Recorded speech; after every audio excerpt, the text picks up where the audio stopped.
नमस्कार, स्वागत है आपका। मैं हूं आपके साथ आशा झा। और अब जानलेवा ना बन जाए JN1, बहुत जरूरी खबर, डराने वाली। हालांकि इस पर जागरूक रहना भी जरूरी है, क्योंकि एक बार फिर 40 देश डर के साए में जीने लगे हैं। इन देशों में हमारा देश भारत भी है, और डर है उस कोरोना वेरिएंट का जिसका नाम है JN1। ये JN1 कुछ लोगों की जान ले चुका है। हर गुजरते दिन के साथ इसका आंकड़ा बढ़ता जा रहा है। सबसे चिंता की बात यह है कि इससे मौत के मामले भी सामने आने लगे हैं। केरल से दस्तक देने वाले इस वेरिएंट ने राज्यों समेत केंद्र की टेंशन बढ़ा दी है।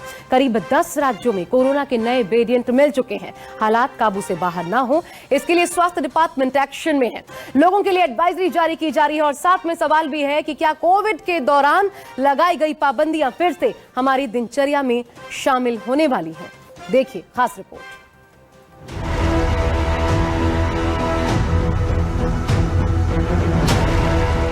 साल 1920 में मिला घाव अभी भरा भी नहीं था कि एक बार फिर देश में उसी वायरस के एक वेरिएंट ने दस्तक दे दी। और इस दस्तक के साथ ही देशवासियों में दहशत फैल गई। आम लोगों के साथ साथ सरकार और स्वास्थ्य विभाग में टेंशन हाई हो गया। पिछले सालों की तरह कोरोना कोहराम न मचा दे और सुविधाओं में किसी तरह की कोई कमी न आ जाए, इसके लिए स्वास्थ्य मंत्रालय एक्शन में आ गया। मंत्री मनसुख मांडविया ने दिल्ली में समीक्षा बैठक बुलाई, तैयारियों के साथ साथ सावधानी पर चर्चा की और राज्यों समेत UTI को इससे निपटने के लिए एक रोड मैप तैयार करने को कहा। साथ में बेहतर सुविधा मुहैया कराने की बात कही। मंत्रियों और अधिकारियों की मौजूदगी में स्वास्थ्य मंत्री ने कहा कि यह समय सबको साथ रहकर काम करने का है, ताकि जानलेवा यह वायरस देश के लिए खतरनाक ना हो पाए। स्वास्थ्य मंत्री ने कहा कि यह समय पैनिक होने का नहीं, बल्कि सावधानी का है। जरूरी है कि हम अलर्ट रहें और इसे हराने में कामयाब हो। समय ऐसा है कि सावधानी ही इसका इलाज है। ये JN1 वेरिएंट है, जो लास्ट म्यूटेशन थी BA26, उसका ही एक छोटा सा और वेरिएशन है। WHO और ICMR दोनों ने ये अनाउंस किया है कि बेसिकली बहुत ज़्यादा म्यूटेशन डिफरेंस नहीं है, और होपफुली इससे हमारी जो इम्यूनिटी है पहले की इन्फेक्शन से और इम्यूनाइजेशन से वो कायम रहेगी और काफ़ी हद तक वो बचा लेगा। किसी को पहले वैक्सीनेशन हुआ है या बूस्टर डोज लगा है या कोविड का इन्फेक्शन, ओमिक्रॉन का इन्फेक्शन हुआ है, ये नया वेरिएंट फिर भी इन्फेक्ट कर सकता है।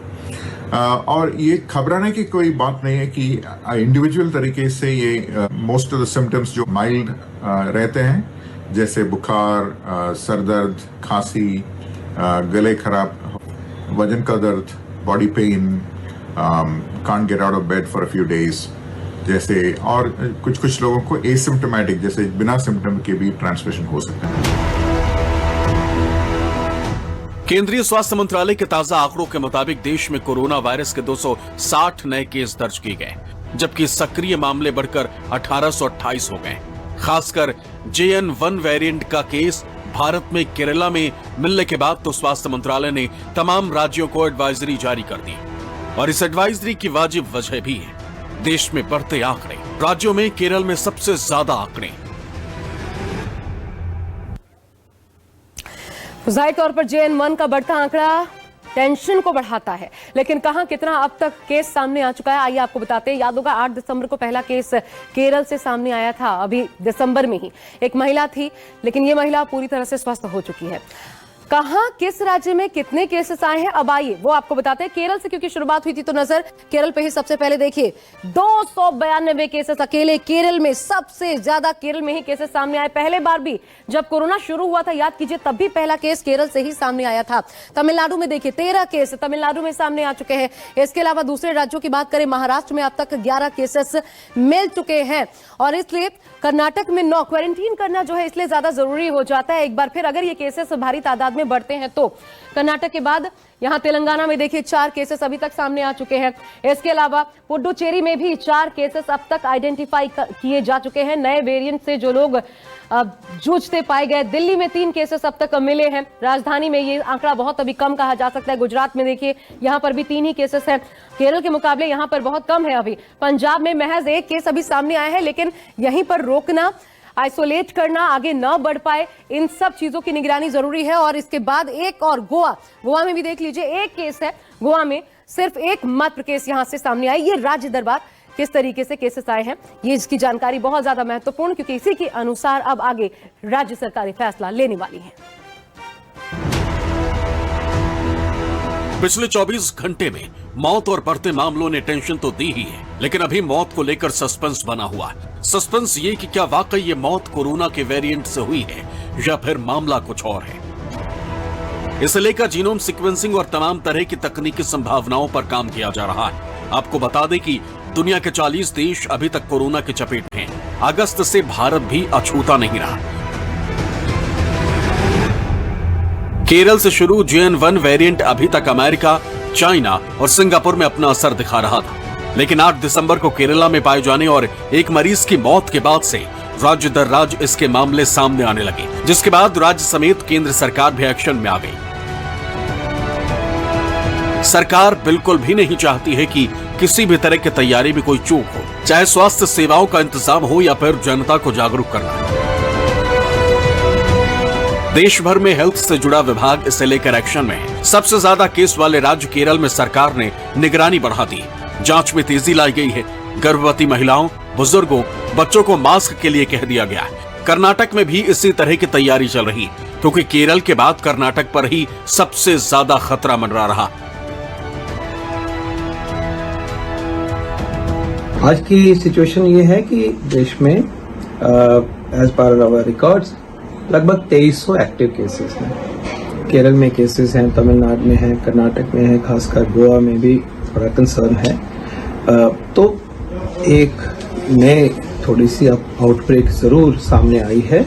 इस वेरिएंट की जितनी भी अभी तक समझ है, फैलने की क्षमता रख रहा है, लेकिन माइल्ड डिजीज करता है, खांसी जुकाम ही करता है। सीरियस डिजीज का इसका स्वरूप अभी तक जितना हम जानते हैं बिल्कुल नहीं है। The JN.1 variant has been around for almost few months now across the world, and there's no need to panic. It's a subvariant of the Omicron. So just keep testing more. Karnataka is now the highest in India in number of tests in the last 24 hours. So we have a target of increasing it to 5,000 by Saturday.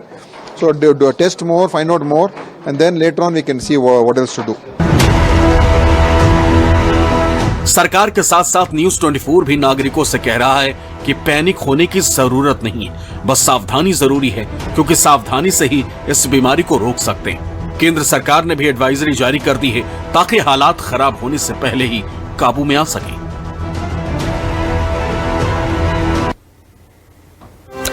तो केंद्र सरकार का इस पर फरमान भी सामने आ गया है, क्योंकि सावधानी जो है वही समाधान है इस समस्या का, क्योंकि जड़ से खत्म नहीं होने वाला, लेकिन अगर आप सावधानी बरतते हैं तो फिर ये आपको जरूर दूर रखेगा खुद से। देखिए क्या एडवाइजरी सामने आई है। आने वाले त्योहारों के दौरान भीड़ भाड़ से बचे, ठीक वैसे ही जैसा कि कोरोना पहले में हम देख चुके हैं 2019 में जब इसकी शुरुआत हुई थी। इसके अलावा राज्यों को हिदायत, ट्रांसमिशन कम से कम हो, राज्यों को इसका खास ख्याल रखने के लिए कहा गया है। साथ ही सर्विलांस स्ट्रैटेजी को अमल में लाएं, ये भी खास हिदायत है। इसके अलावा आपको बता दें, जिले के स्तर पर ILI और SARI के मरीजों की स्थिति, ILI यानी कि इन्फ्लुएंजा इलनेस जो है उससे जुड़े, ये लाइट इलनेस जो है उससे जुड़े मरीज, और सारी यानी कि सीवियर एक्यूट रेस्पिरेटरी, जो कि रेस्पिरेटरी सिस्टम से जुड़े, उनमें इन्फेक्शन है, अगर सांस संबंधी दिक्कतें हैं तो ऐसे मरीजों की स्थिति का पता लगाया जाए, ये कहा गया है। साथ ही पर्याप्त संख्या में RT-PCR टेस्टिंग बढ़ाने के लिए भी कहा गया है, क्योंकि जितना जल्दी पता चलेगा उतना ज्यादा फायदा होगा।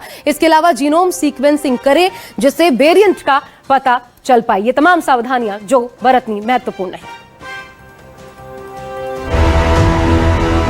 दुनिया के 40 देशों समेत भारत के माथे पर चिंता लाने वाला। ऐसे में अब सवाल उठ रहा है कि आखिर क्या है नया वेरिएंट JN1 और कितना असर डाल सकता है। तो नया वेरिएंट JN1 ओमिक्रॉन का सब लिनेज है और स्पाइक प्रोटीन में म्यूटेशन की वजह से बना है। कोविड का नया वेरिएंट JN1 पहले चीन, UK और USA में भी पाया गया। जुलाई से ही ये वेरिएंट डिटेक्ट हो चुका है। इसमें म्यूटेशन स्पाइक प्रोटीन रीजन में है जो L445S है। इस म्यूटेशन से ट्रांसमिशन बढ़ने का अंदेशा मिलता है और तो और इम्यूनिटी को बाईपास कर लोगों को अपना शिकार बना रहा है। यही वजह है कि पॉजिटिव पाए जाने वाले सैंपल का ज्यादा से ज्यादा जोर जीनोम सीक्वेंसिंग पर दिया जा रहा है। हालांकि जानकार अब तक इसको ज्यादा खतरनाक नहीं मान रहे क्योंकि अब तक इससे मृत्यु बढ़ने की पुष्टि नहीं हुई। अगर अमेरिका की बात की जाए तो कोरोना संक्रमित मरीजों में 15 से 30% मरीज JN1 से संक्रमित है। सितंबर महीने में JN1 का पहला मरीज मिला और बाद में देखते ही देखते कई कंट्री में इसके मामले भी सामने आने लगे, जिसमें चाइना, सिंगापुर में काफी मामले देखे गए। कहा जा रहा है कि इसके लक्षण वही हैं जो ओमिक्रॉन में थे। तेज बुखार, सर्दी, खांसी, गले में दर्द जैसे लक्षण शामिल हैं। हालांकि भारत में अभी हालात काबू में हैं और जिस तरह से सरकार इस वेरिएंट को लेकर सतर्क है और एक्शन प्लान पर काम कर रही है, ऐसे में आपको डरना नहीं, सावधान रहना है। कोविड एप्रोप्रिएट बिहेवियर को फॉलो करना है। कई राज्यों में तो इसे लागू भी कर दिया गया है, जिससे कोरोना को समय से पहले ही रोका जा सके। पल्लवी झा की रिपोर्ट, न्यूज़ 24। फिर बता दूं आपको, ये खबर आपको डराने के लिए कतई नहीं है, ये खबर है आपको सावधान करने के लिए, क्योंकि इस मामले में सावधानी ही सबसे बड़ा उपाय है इससे बचने का। तो कौन कौन से लक्षण हैं, आपके दिमाग में ख्याल आ रहा होगा, आइए एक एक करके आपको बताते हैं किन लक्षणों पर आपको थोड़ा सा सचेत होने की जरूरत है। टेंशन लेने की जरूरत बिल्कुल नहीं है। देखिए, बुखार, नाक बहना, शरीर दर्द, इसके अलावा थकान, अगर बहुत ज्यादा आप महसूस कर रहे हैं, यूजुअल बिहेवियर नहीं है, थकान ज्यादा आ रही है तो भी, गले में खराश, इसके अलावा लगातार खांसी अगर बनी हुई है, ज्यादा खांसी हो रही है, कुछ लंबे समय तक है, तो फिर भी इस पर आप चिंता रख सकते हैं। इसके अलावा कर्कश आवाज, अगर आपकी ऑटोमेटिकली आवाज में बहुत बदलाव है, कर्कश आवाज हो रही है, ठंड लगना या फिर कपकपी इस वजह से, हालांकि ठंडी का सीजन है लेकिन आपको ज्यादा ठंडी लग रही है अन्य लोगों के मुकाबले, तो भी इस पर आपको विचार करना चाहिए। चक्कर आना, ब्रेन फॉग, इस प्रकार की स्थिति कि आपको समझ ना आए, आपको सामने की चीजें समझ ना आए कि आपके सामने क्या हो रहा है, असमंजस से हालात आपके सामने बने, उसको ब्रेन फॉग कहते हैं। इस पर भी आपको अपना खास ख्याल रखना है। सुगंध बदल जाना, यानी आप कुछ भी, आपके इर्द गिर्द ऐसी चीज जिसका आपको अच्छे से पता है किस प्रकार की महक होगी, लेकिन वो आप भांप न पाएं, तो फिर ये चिंता की बात है। आंखों में दर्द होना भी इसके लक्षणों में शुमार बताया गया। ये तमाम चीजें हैं जो लक्षण हैं, लेकिन अगर कुछ भी होता है, घरेलू उपाय हम सबके सामने जो सबसे बहुत ज्यादा कारगर हुए थे, हमने देखा था इससे पहले भी कोरोना में, वो तो करना ही है, लेकिन एहतियातन डॉक्टर का सहारा जरूर लेना है, क्योंकि प्राथमिक इलाज ही सबसे बड़ा साधन होता है ऐसे मामलों में बचाव का।